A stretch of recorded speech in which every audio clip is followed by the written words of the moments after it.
जय श्री कृष्णा, राधे राधे। आज हम आपके लेकर आए हैं वरुथनी एकादशी की व्रत कथा, जिसके पढ़ने व सुनने से सौभाग्य प्राप्त होता है और सभी पापों का नाश होकर अंत में मोक्ष मिलता है। तो आइए सुनते हैं वरुथनी एकादशी की व्रत कथा।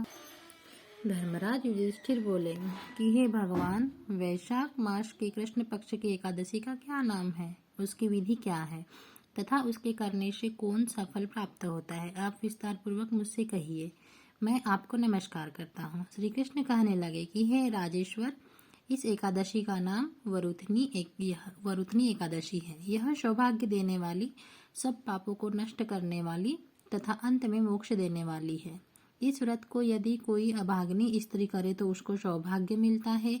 इसी वरुथनी एकादशी के प्रभाव से राजा मंथाता स्वर्ग को गया था। वरुथनी एकादशी का फल 10,000 वर्ष तक तप करने के बराबर होता है।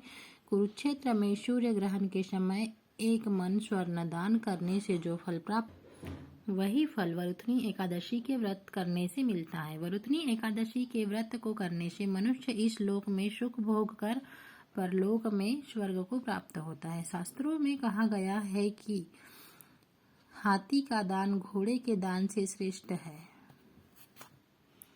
है। हाथी के दान से भूमि दान, भूमि के दान से तिलों का दान, तिलों के दान से स्वर्ण का दान और स्वर्ण के दान से अन्न का दान श्रेष्ठ है। अन्नदान के बराबर कोई दान नहीं है।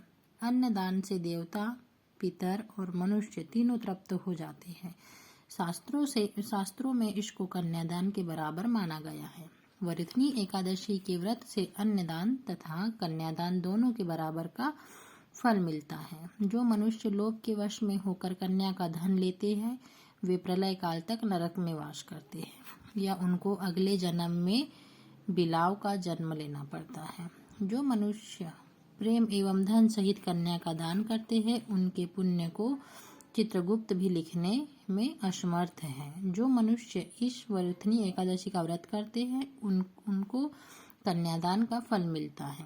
वरुथनी एकादशी का व्रत करने वालों को दशमी के दिन निम्नलिखित वस्तुओं को त्याग देना चाहिए, जैसे कांसे के बर्तन में भोजन करना, मांस, मसूर की दाल, चना का शाक, कोदो का शाक, मधु मतलब शहद, दूसरे का अन्न, दूसरी बार भोजन करना एवं स्त्री प्रसंग।